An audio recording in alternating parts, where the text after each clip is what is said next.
Hey everybody, Brian Tro coming to you from Mossy Creek Fly Fishing with your fly fishing forecast.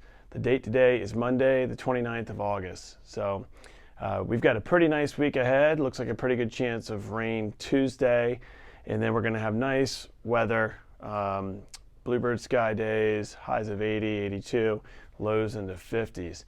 And so it's going to be a pretty nice week to get out there and enjoy some fishing. There's some seasonal changes right around the corner. But let's get you all up to speed on kind of what to expect for this week. So we'll start downstream on the big waters, the warm water fisheries, the Shenandoah, the James. They're literally right at normal flow. A lot of folks this time of year will just eyeball and looking at the river and some things like, wow, it's really starting to get low. Use those gauges. The gauges don't lie. They're good records that have been kept for years and years. And just because the river looks low to you doesn't mean that it's actually low for this time of year. The Shenandoah is right at like 350, 360 CFS. That is right at normal flow. And I'll tell you something else too. If we don't get a whole lot of rain over the next few weeks, what happens as we go into September is the days get shorter, the nights get longer. There's less evaporation from the sun. The sun is at a lower angle. The trees stop sapping, okay? They're like straws. Water usage goes down, farmers stop pumping. It is a lot harder for the river to drop really, really low. So we're at a very good point in our flows for this time of year. It's been pretty much above average the entire summer, and just now today it finally touched average, and I wouldn't be surprised if it bumped back up a little bit after the rain tomorrow. So what does that mean for the fishing?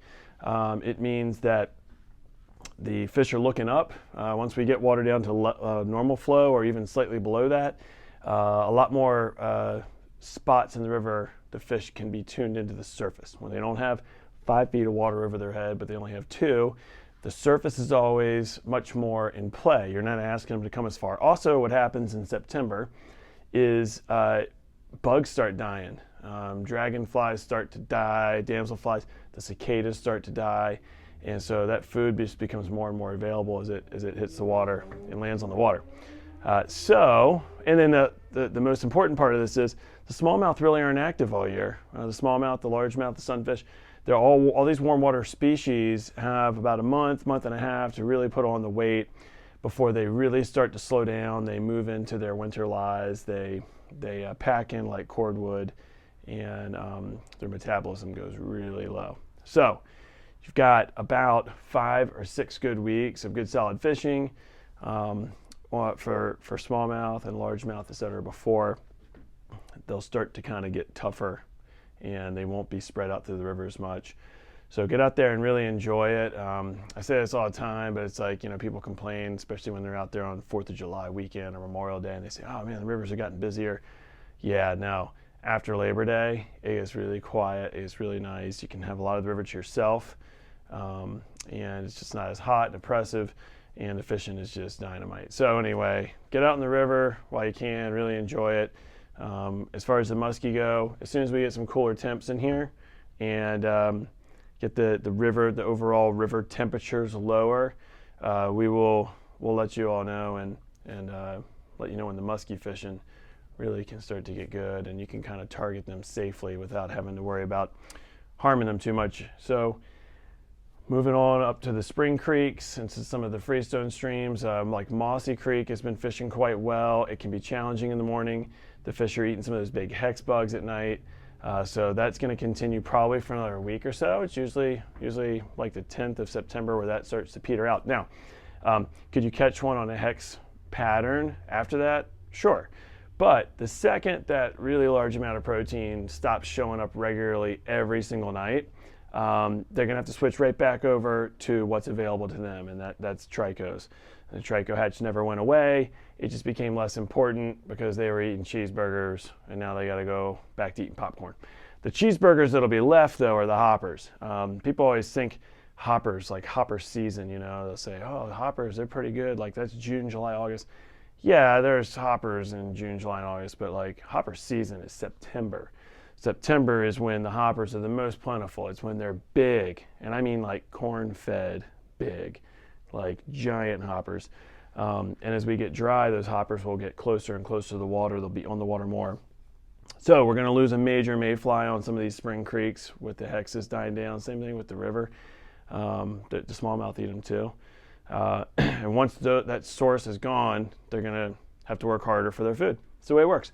So anyway, about a week and a half from now, as soon as those bugs dry up and they're not gorging at night, you'll see an uptick in the fishing on these spring creeks, and that will last until, like on Mossy, until they go to spawn, which is also not far off. Okay, so we got brook trout and brown trout. They're going to be spawning in October, which means they've got 5, 6, maybe 7 at most weeks to eat before they spawn.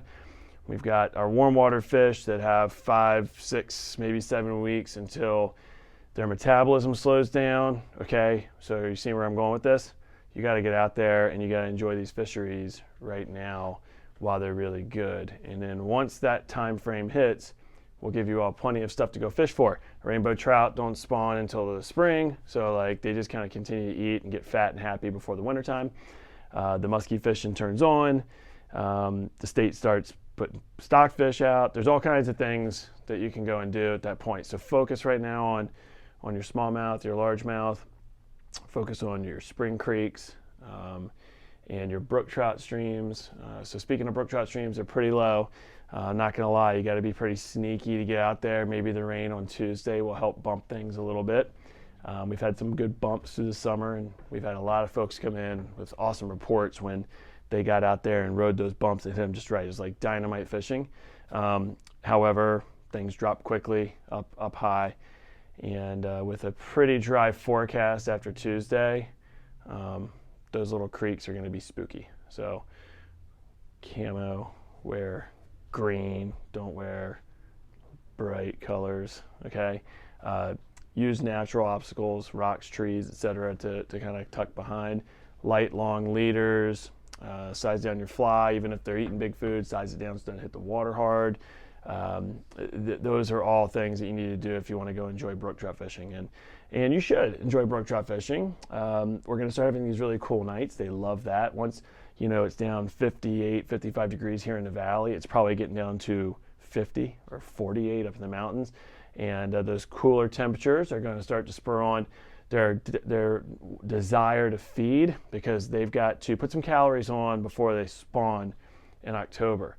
And so low water or high water, they have natural pressures on their body to try and forage and eat. So your biggest risk to the brook trout is just scaring them. People say, I get worried about fighting a fish this time of year when they're like kind of skittish. And well, if they're scared, the hardest thing about them is not catching them, because you scare them all. But the water temps are going to be getting really, really nice for the brook trout here over the next couple of weeks. So anyway, that's kind of the scoop for now.